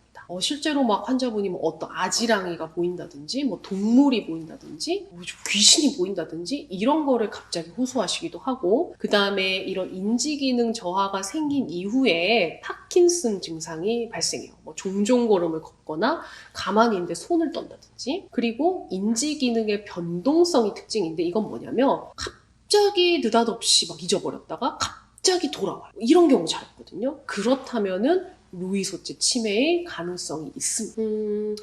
그리고 네 번째는 전측두엽 치매라고 하는 게 있는데 이거는 우리 뇌의 전두엽, 앞부분인 전두엽과 귀 쪽, 옆쪽에 있는 측두엽이 먼저 노화되어 발생한 치매입니다. 이거의 좀 특징은요. 우리가 최근 기억 저하가 아까 유발되는 게 이제 알츠하이머 치매였잖아요. 그것과 다르게 기억력은 좀 짱짱해요. 근데 성격 변화가 먼저 오는 경우가 많아요. 그러니까 원래 되게 막 유순하신 분이 막 좀 괴팍하게 변하거나 아니면은 먹고 싶은 것만 막 먹는 편식을 갑자기 하신다거나 그 다음에 또 특징적인 게 이 측두엽이 언어 기능과 연관이 있거든요. 그래서 실어증처럼 하고 싶은 말이 있는데 막 입 밖에 잘 내뱉어지지 않는다든지 이런 언어 기능이 먼저 떨어지는 게 특징입니다. 정신건강의학과에서 만 65세 이상부터 우리 노인이라고 해요. 이 노인성 우울증은 자칫 마치 치매 증상처럼 보일 수 있어서 가짜 치매, 가성 치매라고도 합니다. 그래서 반드시 치매를 의심하는 분들은 우울증이 있는지 없는지를 꼭 감별하셔야 돼요. 왜냐하면 가짜 치매인 이런 우울증은 우울증 치료를 하면 좋아질 수 있기 때문이에요. 실제로 제가 예전에 어떤 병원에서 이제 근무를 할 때, 막 다른 병원에서 치매를 진단받고 왔는데 아무리 약을 먹어도 좀 안 좋다 했던 분이, 우울증이 있는 거예요. 우울증 치료를 1년 동안 열심히 했더니 훨씬 더 인지기능이 좋아지셨던 그런 경우들이 꽤 있었어요. 자, 이때는 이제 몇 가지 특징이 있는데, 일반적인 치매의 경우에는 노화로 인해서 서서히 진행되고 발생하는 게 대부분인데, 이 가짜 치매는 갑자기 빠르게 진행이 됩니다. 그러니까 작년까지 멀쩡하셨다가 한 2, 3개월, 6개월 만에 갑자기 너무 기억력이 떨어져서 막 전화번호 다 잊어버리고 집 비밀번호도 못 치고 이런 경우 의심을 해볼 수가 있어요. 또 진짜 치매인 경우에는 대체로 부인하세요. 부정하세요. 나 멀쩡해. 나 아닌데? 나 완전 괜찮은데? 괜히 그래. 이러는데 그래서 막 자신의 증상을 숨기려고 합니다. 하지만 우울증으로 인한 이런 가성치매의 경우에는 저는 아무것도 몰라요. 나 이거 못해요. 나는 모르겠어요. 이런 식으로 오히려 증상을 더 심하게 표현하시는 경우가 많습니다. 그리고 진짜 치매의 경우에는 인지기능 저하가 주된 증상이에요. 그래서 우울감은 있긴 있을 수 있지만 좀 부차적이고 좀 적은 포션을 차지하는 반면 가성치매는 우울증이 주된 증상이다. 그리고 그 이후에 인지기능 저하가 동반되는 경우가 훨씬 더 많습니다. 네, 있습니다. 우리가 65세 이상부터 무조건 치매가 온다는 건 아니고요. 아까 앞서 보신 이제 전축두엽 치매 같은 경우에는 실제로 50대가 훨씬 더 많이 발생합니다. 게다가 알츠하이머 치매도 보통은 뭐 80세, 70세 이때 많이 오지만 조발성 치매라고 해서요. 내가 가족력이 있거나 나의 유전자 중에 이 치매를 유발하는 치매 위험도가 높은 유전자들이 있거든요. 이런 것들을 갖고 계신 분들은 훨씬 더 빨리 생기기도 해요. 치매 예방 정말 우리 모두가 이거를 아셔야 될 것 같은데 생각보다 간단합니다. 첫 번째는 혈관 질환 관리를 잘 하셔야 돼요. 아까 그랬죠? 혈관성 치매도 있지만 이런 뇌세포가 건강하려면은 뇌로 공급하는 영양분들이 잘 공급돼야 되잖아요. 그래서 뇌혈관이 튼튼해야 됩니다. 그러니까는 평소에 고혈압이나 당뇨나 고지혈증과 같은 질환이 걸리지 않게 하는 게 제일 좋겠고, 만약에 이미 걸렸다면은 약물 치료나 이런 것들 통해서 잘 관리를 하셔야 돼요. 그게 정말 중요하고요. 두 번째는 여러 가지 운동을 막 하는 건 좋지만 가장 강조하는 거는 이제 꾸준한 걷기 운동을 강조드립니다. 제가 이제 서울대병원에 펠로우를 할 때 저희 지도 교수님께서 정말 존경하는 치매 대가신 분이셨는데 그분이 항상 환자분들께 말씀하시더라고요. 하루에 1시간씩은 꼭 걷기 운동을 하세요. 이것만으로도 큰 예방 효과가 있습니다. 그리고 세 번째, 잘 주무셔야 돼요. 자는 동안에 뇌의 찌꺼기들이 배출되거든요. 아까 왜 찌꺼기가 쌓여서 뭐 알츠하이머, 루이소트 치매 이런 거 생긴다고 했잖아요. 얘네가 잘 배출되기 위해서라도 잠을 잘 주무셔야 된다. 그리고 잘 드셔야 돼요. 우리 아까 뇌세포가 먹고 살려면은 영양 공급이 잘 돼야 되잖아요. 그래서 특히 우리 어머님들 귀찮다고 그냥 맨날 밥에 물 말아가지고 김치랑 드시는 분들이 있어요. 그러시면 안 되고요. 김치도 먹고 단백질도 먹고 고기도 먹고 생선도 먹고 다양하고 골고루 드셔야 한다는 거고요. 그 다음에 씹는 거 있죠. 이렇게 꼭꼭 씹는 저작 운동도 치매 예방에 도움이 됩니다. 그리고 잘 듣는 것도 중요합니다. 우리가 연세가 드신 분들이 이제 귀가 점점 나빠지는데 그거를 놓치고 계신 분들이 있어요. 본인은 잘 모를 수 있거든요. 그래서 항상 건강검진 받으셔서 난청이 있는지를 검사를 꼭 하시고요. 난청이 있다면은 보청기와 같은 것들 통해서 듣는 자극을 계속 주셔야 돼요. 제가 또 이것도 이제 펠로우를 하면서 많이 봤는데 청력이 떨어지는 순간부터 이상하게 인지 기능이 팍 떨어지는 경우를 많이 봤습니다. 그래서 꼭 요거 염두하시고요. 그 다음에 우울증에 대한 예방과 치료 정말 중요합니다. 아까 왜 가짜 치매라고도 했지만 실제로요. 우울증 자체가 우리 기억력과 관련된 해마라고 하는 뇌 부분을 쪼그라뜨려요. 그래서 우울증이 치매를 굉장히 유발하는 위험 요인이기도 합니다. 그래서 평소에 내 나이쯤 되면 원래 우울해, 원래 그래 이렇게 생각하지 마시고 뭐 이제 와서 뭔 우울증이야 이러시면 안 돼요. 그래서 정신건강의학과에 한 번쯤 오셔서 검진도 받아보시고 우울증이 있다면 꼭 제때 적절한 치료를 받으시면 좋겠습니다. 자, 뭐라고요? 혈관질환 관리. 잘 먹고, 잘 씹고, 잘 듣고, 잘 걷고, 잘 자고. 아시겠죠, 여러분? 자, 지금까지 이제 치매에 대해서 여러분들께 설명을 좀 드렸는데요. 여러분들 궁금하셨던 거 좀 해소가 되셨을까요? 모두가 이렇게 아주 단순하지만 너무 중요한 것들을 잘 숙지하셔서 건강하게, 오래오래 행복하게 사셨으면 좋겠습니다. 저는 정신건강의학과 전문의 박서희였습니다. 감사합니다.